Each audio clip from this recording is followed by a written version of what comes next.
Share the adventures of our early pioneers as we explore the development of the Pacific Northwest and beyond.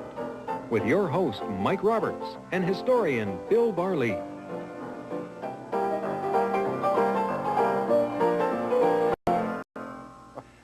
Welcome to Gold Trails and Ghost Towns. This show, I don't know why I like the photograph show more than other kinds of shows, but Bill Barlee is our historian and collector of photographs and artifacts and memorabilia and stuff like that. Whenever you bring in these photographs, I mean, it always starts like this, just looks like just a plain photograph, and then suddenly a whole world of history opens up. You bet. You bet. Now, I mean, should we just start right off with the first one? First of all, tell me when you know you've got a good photograph and what you look for. The image has to be very clear. There should be some notation on it. Always, sometimes there is, sometimes there isn't, Mike. You should know the name of the individual. Sometimes you do, sometimes you don't. Sometimes you have a clue. You look for signs. You look for the date of the individual. And you look for unusual things in the photograph. Yes. Own their photographs.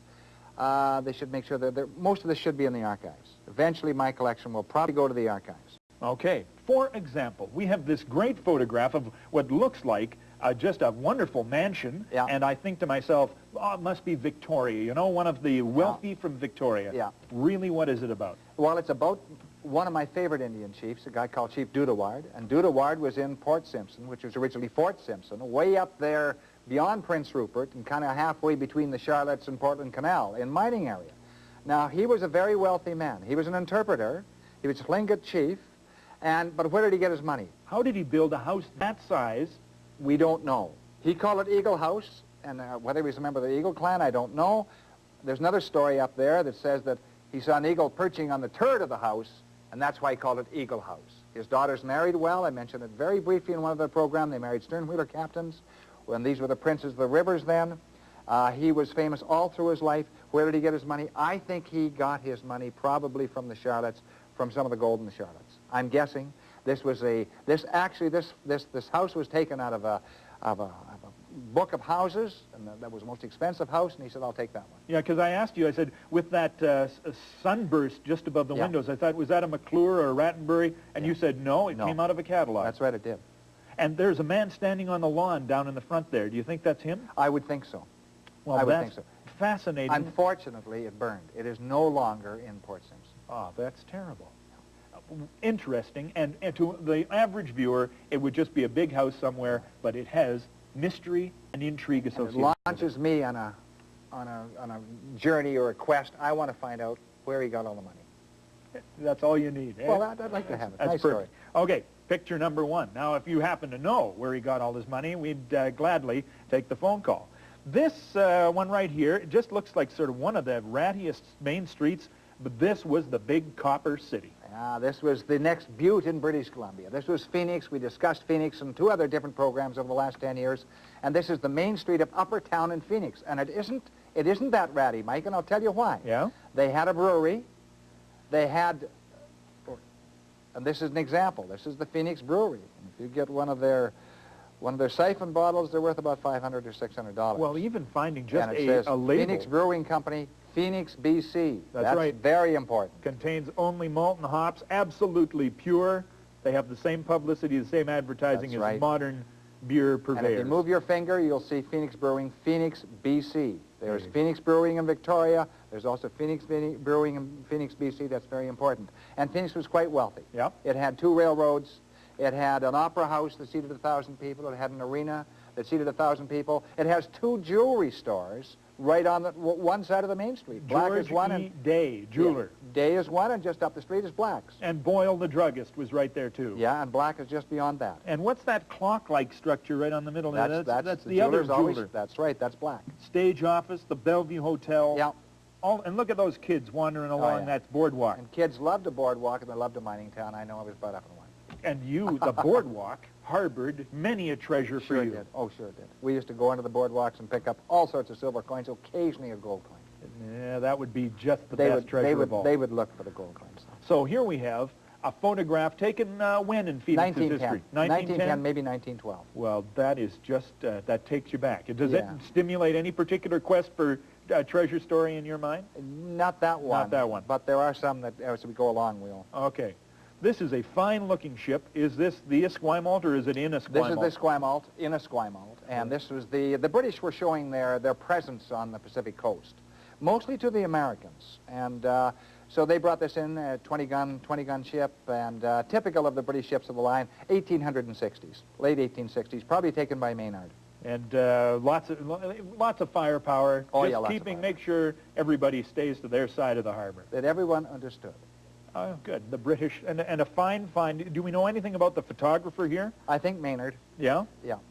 Fine piece of work. And, of course, we have to remember that Esquimalt Harbor in Victoria Harbor was one of the largest on the West Coast. Oh, it was sure. one of the largest in the world on Yeah, the West it was. Coast. Yeah. Yeah, very impressive. Very impressive. Here we have, from Comox, British Columbia, circa what year do you figure for this About longhouse? 1880 probably. And look at that totem. Yeah. A man is apparently wearing a waistcoat and a top hat. Wearing a waistcoat and top hat. Either somebody he knew or copied. The Indians were great mimickers in many of their totems. You'll see actual images from real life. So it may have been an individual they had dealt with. We don't know. Unfortunately, there was no detail on this, and that's unfortunate. And the fact that this is Comox, you know, for some reason I think of the longhouses and the totem poles as being a Queen Charlotte sort of a thing. But they existed down on even the central part of the island and below. Right from Alaska right down to the state of Washington. And would there be different functions for that? The small totem with the man in the top hat is much different than the one that's some are very tall. clan totems, some are house totems, and so on. And read Marius Barbeau, and he will give you all the information on totems that you'll ever want to know, Volume 1, Volume 2. And you know, it's the construction of these houses that is solid slab cedar. Yep. That's split, and look at the width of some of that. Yep. That is like Oh, yeah. 2-foot slabs of course. cedar. No, magnificent work, really. The craftspeople on the coast, the native craftspeople, awesome ability. Oh, yes, and it's recognized all around the world now. All right, we're going to have to take a break here. Otherwise, you know, we could just go on, and nobody would ever pay the bills. But we're going to come back in just 2 minutes with more photographs from Bill's collection. Don't go away.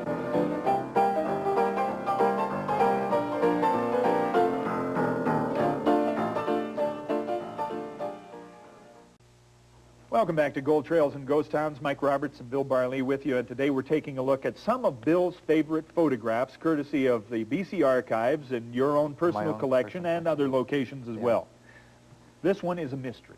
This one has puzzled me for over 20 years. Picked it up out of an album. Everything else in the album was identified. Now look at, in the middle This of wasn't. town, cordwood by the thousands of cords of cordwood. Definitely. What do they need cordwood for? Why do they need that much cordwood? Well, there's obviously a plant very close by, and you can see the plant. It's just down there to the left. It's got those, what, 5 smokestacks Yeah, I coming think up it from has something to do with coal.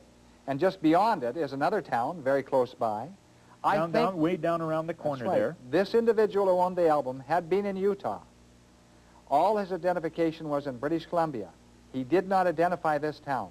I don't know why. Now, Boundary Creek, you know, the hills No, are right there. It looks at, no? Believe me, it is not. I know the background. It is not in British Columbia. I don't think it's in the foothills of Alberta. There's no American flag showing either. I don't see any flags flying on any No, of the houses. which is interesting. That I looks think like it's a a- Mormon town in Utah. Now, that's a major building right downtown, and just across the street from it looks like maybe a big hotel or a big major office. I think so. Yeah. All right, so if anybody can identify that neck of the woods, you figure it's coal in Utah. I think so. Very interesting. And all of the houses are... Hopefully an educated guess. All right. Now, this is one of these beautiful little keepsakes in itself, Sure. a hand-colored, what do you call it? Postcard. Postcard. Thank you very much Yep. for filling that in. And who's... Fire Hall, Vancouver, British Columbia. About 1909. They're this very- is when they got their new mechanized equipment in, Mike. Look at, they're just as proud of it. They're all Are standing there. Are they ever? Buttons, brass polished, and away they go. Yeah. And this is important for 2 reasons. They obviously sold these by the hundreds. Oh, yeah, sure they did. But on the back, of course, Vancouver, this is June 28th. This was sent at 2:30 in the afternoon. Dear friend. Yeah. Why would they say dear friend as opposed to Typical the of name? the day, very formal. Privacy? Very formal. I hope you are all well. I'm coming over on Friday's boat. If you have no objections, love to all, A. Hicks. Look at that. Yeah. Very nice indeed. Okay, so that just says to you, state of the art, that particular Yeah. year, fire department, proud, and Sure. what's going on. Now, the Mucho Oro mine Yeah. has to be, I mean, one of the most famous. It's in Williams Creek? Produced about, probably, the records say less, but probably about 2 tons of placer gold, Mike. These 2 guys tons. should look happier than They do. should all have a grin on their face. Yeah. They don't. But they should all have a grin on their face. And you can see 3 Chinese on the left-hand side of the photograph, which is interesting. And there are about, I think, 15 people in the photograph. Now, there's a guy holding what looks like a hay rake. What would he use that, or a hay fork? What would he use that hay fork for? That guy, is that part of the gravel agitation That's equipment? for forking down and getting the boulders out of the sluice box. That's what that fork is for. Yeah. And the other guys have sort of typical pick and shovel kind of activities. Sure. And that big, what is that, a Cornish wheel that they call that? That's an overshot wheel, yeah, Cornish Yep. wheel. And they would use that for doing what? Well, bringing the water in. You have to have water if you're going to run the sluice boxes. So, and would it also turn something? Would it yes. operate the shakers or something? Yeah, no shakers. Just run the water into the sluice box. All Bring right. a line into it. That's an overshot wheel. And so the Mucho Oro, very successful mine. One of about 30 spectacular mines in Williams Creek. Now, this is another postcard, but it has this massive skull of a mastodon on the front. Mammoth skull. And it also has, it's a mastodon skull, that's Right. true. It also has, there's about 7 feet on the tusks. It has some information. Discovered at 42 feet below. Right at the bottom in little tiny print at a depth of 42 feet on number 5 below, AMAX Discovery, Quartz Creek, Yukon Territory, March 5th, 1904. Look at the size of that Yeah. tusk, 7 feet 6. And they came across, still coming across the remains of mastodons, some of them beautifully preserved in the Yukon. Some of them beautifully preserved. And that one has never been filled in by anybody on No. the back, so No. fascinating. This clapboard, false front, something or other. Pretty crude. Yeah, pretty crude. Basics first of its kind. Yeah.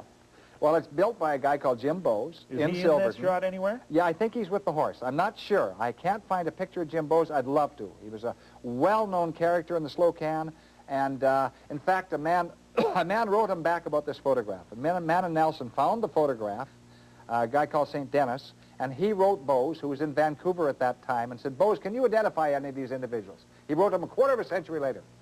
Bowes identified all 23 individuals, including the guy who's blurry on the left-hand side of this photograph. Yeah. He identified all of them by first and last names and said, and he finished up the letter, but I'll be damned if I can remember the name of the horse. And there was his horse. It was a quarter of a century later. Do you remember the dog? You have a theory that there's a dog in every one of these pictures. Well, there usually is a dog. And When you're there a he saloon, is. there's a dog.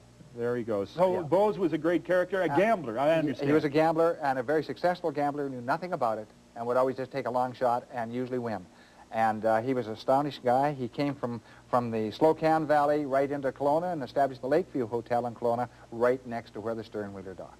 For heaven's sake. And then went down, retired, sold the Lakeview and retired in Vancouver. So you're saying he was a gambler but knew nothing about it. He just would take any bet. See, which, And if a guy said it's black, he'd say, I'll take it's white. Yeah, that's right. As long as there's some sort of chance, and he'd invariably win. Bet $100 at a time. That was a lot of money then. Bowes. Yep, Jim Bowes, B-O-W-E-S. All right. Is this an Indian graveyard? Yes, it is. Where? Kitwankulo.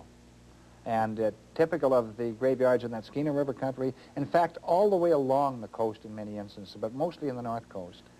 They have those grave houses. Still see them in Kitwangaw, Kitwankulo, Kitchigukla, and all through that Skeena country, and it's rather fascinating, absolutely Now, fascinating. a little earlier we saw a totem pole carved in the form of the Boston man with a Yeah. top hat and waistcoat. This looks like Russian architecture. Did they take some Russian styles here? Yeah, there's a little bit of influence from Alaska, but not a lot, Mike. I Yeah. mean, that goes back a long, long ways in that north country. So, and it's really quite fascinating. You can still go into some of those areas and see the old cemeteries, the old Indian cemeteries. And I've always been fascinated with them. Another shot, this from one of the great gold finds, the White Channel of up in Gold Hill, Yukon Territory. There's Gold Hill, Chicago, French Hill, all sorts of hills.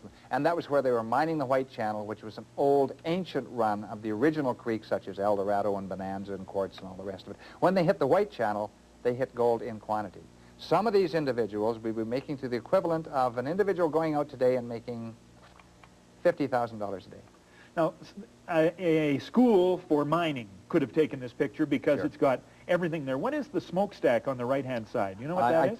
well, it's almost looking like he has a dory bar, but I'm not sure. I think that may be steam for getting down. I think there's a shaft in that photograph, That's Mike. right, and these guys are Yeah. winching on that windlass. That's right, and so they're getting down through the permafrost, and that's why they'd have to have steam. All right. To kind of soften up that earth rather than have hard. They bring up the stuff, and then look at, there's three other people along the shaker boxes. Yeah. What are they called, rocker boxes? Rockers. And there they are. They're miles away from the nearest water. And they're happy, and they're working 6 days a week, and some of them are doing, well, most of them are doing absolutely spectacularly well. Absolutely. What did you say? I unbelievable. was not paying attention. Did you say $50,000? About 50,000. Would be equivalent to $50,000 today. They were making 100 ounces a day, a lot of them. I mean, pretty steadily. Yeah. 100 ounces a day is $50,000 a day today. This is another beautiful example of Indian sculpture, carving. Yeah. And where is this taken?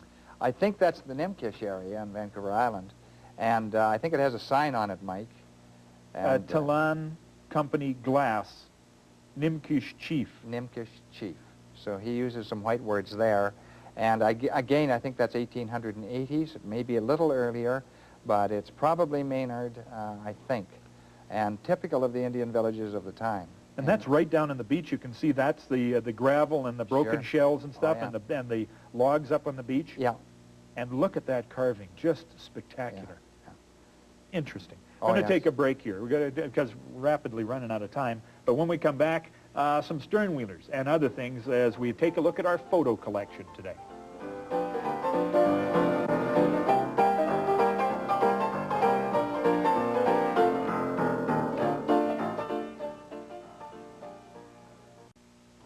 Welcome back to Gold Trails and Ghost Towns. We're taking a look at artifacts, photographs of Bill's collection, and also in the provincial archives. The Bonington, you figure, was the queen of all sternwheelers in British Columbia. I think so.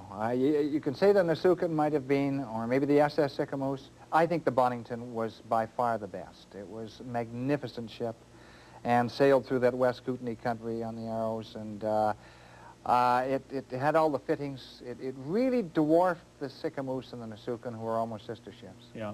And it, of course, a CPR ship, so it had the silver, it had the Sure. Chinaware, it had the service CPR flag. CPR flag, Yeah. one of your favorite things, Oh, yeah. the CPR flag. Yeah.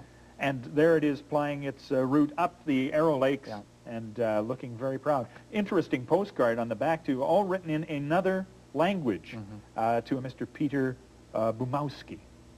Yes, I think that's probably Ukrainian. Right on. Which is interesting. Fascinating. Yeah.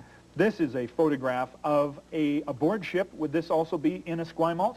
That's in Esquimalt as well. Who is the man affecting a Napoleonic stance? That's the captain. And would he be British, and therefore why? He would be British. Why? They were impressed with Napoleon. He was a military genius, and regardless of your race, and they did respect Napoleon's genius, and he thinks he's another Napoleon. He probably isn't. Now, you can see this is a great one for showing the guns. There's, of Yep. course, the guns that point out the side, but they have a wheeled one in the middle. Would they Yeah, they do. wheel that one up and down the deck for some reason? I guess so. I'm not that familiar I with hadn't it. thought about I think that. that's a Maynard photograph, but those are probably 20-pounders, maybe 16-pounders. I'm not sure. And typical of the ships of the line at that era. Now, maybe that's why they called it the bridge. Look at it. It just looks like a bridge across the Sure. deck that they would be up on. Of course. Very interesting And of shot. course, the officers are on the bridge and the men are down below, Of course. or the sailors. Nanaimo. I knew it was Nanaimo as soon as I saw the bastion there. Yeah. But this photograph fascinates me because down in the bottom front, it looks like a camera on a tripod Yeah, right it does, there. actually. There's not much doubt about it. I think that's one of his extra cameras, and that's the one that he uses for the very, very formal portraits or photographs. And, of course, it's He had his revealing portable a- model up on the hill for Yeah, this shot. I think he did, obviously. Maybe he couldn't carry it up. Obviously, he couldn't carry it very far. And that tells you a lot about Nanaimo of the day. And Nanaimo still has some of those buildings, and that photograph, Mike, are still there. And that was taken about 115 years ago. That is just marvelous. Well, Yeah. we can locate ourselves perfectly from the bastion because that's been kept at that same location. Sure. And everything else looked very solid brick buildings in Yeah. some places. It's And- changed a bit. The foreshore's changed a bit, Mike. Well, somebody went and parked the Malaspina Hotel on Well, it and yeah. other things. And finally, this shot, which again shows coastal native people. Yep. Where would this be taken? That's Nanaimo. Chief's house in Nanaimo, probably 1880 again, Mike, about 115 years ago, by Maynard, almost certainly, professional photographer, and shows the family there, and they always look very solemnly at the camera. The Indian nations were not too sure of the camera, with some exceptions. And the house post is really quite interesting indeed, and of course massive building structure there. Well, some native people felt that the camera was actually going to steal their soul. Have you heard that? Yes, stole their image, stole their soul, and that's why they were a little cautious. And they didn't go around grinning all the time, so they felt they wouldn't grin all the time. Right. I mean, And, why? That's logical. In fact, many of our early photographs of groups are individuals who have a very serious look. They do not grin. And again, the value of these photographs is that it establishes time and place, Sure. clothing, construction techniques, development at that Yeah. stage, personalities, attitudes. I mean, it's a novel, a story could be written about every one of them. It's clues to a puzzle. And if you get a good photograph, it'll tell you a lot of answers about an area. That maybe a sign is there, Mike. It might be an individual that's recognizable. It might be a mine. It might be a background. It might be anything. And that gives you a clue to the history of the area. Perfect. That's why the photographs are extremely important. And I've said before, and I'll say it again, always keep your photographs in a dry, cool place. If you do not expose it to fluorescent light or natural light, or sunshine for sure, because they will fade and you won't notice it until they're gone. So be very, very careful of your photographs. And they are treasures, because you see Sure them they so are. often. They're now the material that decorates walls of commercial establishments. And if you want to see, I guess, your family up on one of those, give them the right to use it, but they Sure. are your own personal treasures. Yeah, they are. Some items that can go along with some artifacts that we've talked about. Nelson, British Columbia. This is a beautiful little piece of glassware. Who do you think was responsible for creating this? I'm positive that was J.O. Patinid. I just picked this up the other day. I have another one. There were 3 sizes. I have 2 of the 3 cranberry glass. And it has Nelson, BC, and anything that he sold, he wanted to advertise Nelson. He was the major jewelry outfitter in Nelson. He had 2 outlets in Nelson, and this was the kind of thing he would have sold. So that goes in the permanent collection for sure. These beads, if you are walking along a Vancouver Island beach, you may absolutely miraculously discover individuals of these. Yes, in certain areas you might, and I'm not going to say where, but you would find some of these on some of the old village sites. They're quite valuable. They're called a Canton bead or a Russian bead. They're a blue faceted bead, and probably made in Canton, I think. They may have been made in Murano, Italy, but I think Canton. And is this a sort of historically intact, or is this one you've assembled in this No, form? that came intact like that. It was picked up by an Indian. I purchased it many years ago. Fascinating. If you have photographs, care for them. We'll see you next time on Gold Trails and Ghost Towns.